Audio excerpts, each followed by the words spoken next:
guys, welcome back to my channel. Today நம்ம இந்த வீடியோல என்ன பார்க்க போறோம்னு பாத்தீங்கன்னா இன்னைக்கு வந்துட்டு நைட் மஷ்ரூம் பிரியாணி இருந்துச்சு. அது கூட வந்துட்டு நம்ம வந்து ஆம்லெட் செய்ய போறோம். அதுக்கு தேவையான இன்கிரிடியன்ட்லாம் ஆனியன், அதுக்கப்புறம் கிரீன் சில்லி இதை வச்சு தான் நம்ம செய்ய போறோம். வாங்க வீடியோக்குள்ள போலாம். ஸோ அதுக்கு தேவையான பொருள் எடுத்துக்கலாம். அதுக்கு ஃபர்ஸ்ட் நம்ம கிரீன் சில்லி எடுத்துக்கலாம். அம்மாவுக்கு எனக்கும் இவ்வளோவே போதும்னு நினைக்கிறேன்.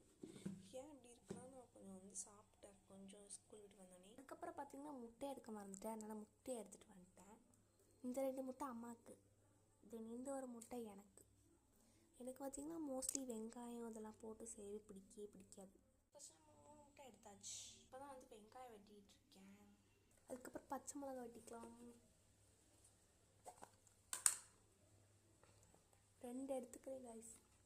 ஓகே 2 தான் வேணும், 1 மட்டும் எடுத்துக்கலாம் கைஸ். நமக்கு தேவையானதில் எடுத்தாச்சு கைஸ். இப்போ மிக்ஸ் பண்ண வேண்டியதான்.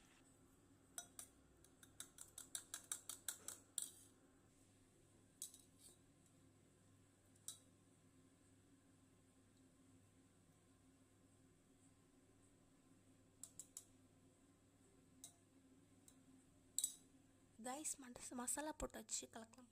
வெட்டி வச்ச பச்சை மிளகாய் வெங்காயம் போட்டுக்கலாம். நெக்ஸ்ட் எனக்கு சேர்ப்போம். நெக்ஸ்ட் கலக்கிடலாம். எனக்கும் அம்மாவுக்கும் வந்து போட்டாச்சு. இப்போ நம்ம தோசைக்கல்ல ஊற்றி வந்து ரெடி பண்ணிக்கலாம். ஃபஸ்ட்டு அம்மாவுக்கு ஊற்றிக்கலாம், அதுக்கப்புறம் எனக்கு ஊற்றிக்கலாம். அம்மாவுக்கு ஊற்றும் போதே பார்த்திங்கன்னா அவ்வளோ பச்சை மிளகா கூட அவ்வளோ இல்லை. அந்த வெங்காயம் நிறைய கொஞ்சம் வெட்டிட்டனால வந்து இருந்துச்சு. ஏன்னா நான் வந்து 2 முட்டை இது போட்டனால வெங்காயம் கொஞ்சம் நிறைய போட்டுட்டேன். அதனால் வந்து வெங்காயம் கொஞ்சம் நிறைய இருக்க மாதிரி இருக்கும், அட்ஜஸ்ட் பண்ணிக்கோங்க. டக்குன்னு அப்புறம் அம்மாவுக்கு போட்டு முடிச்சுட்டு அதுக்கப்புறம் எனக்கு போட்டுடலாம் அப்படின்னு சொல்லிட்டு அம்மாவுக்கு போட்டுட்ருந்தேன், வெயிட் பண்ணிகிட்ருந்தேன். இது வந்து எனக்கு அம்மாவுக்கு போட்டு அம்மாவுக்கு கொடுத்தாச்சு. இது வந்து எனக்கு ஊற்றிருக்கேன். எனக்கு ஊற்றுனது நான் வந்து தக்காளி வெங்காயம் எதுவுமே போட மாட்டேன், பச்சை மிளகா. ஸோ இது வந்து எனக்கு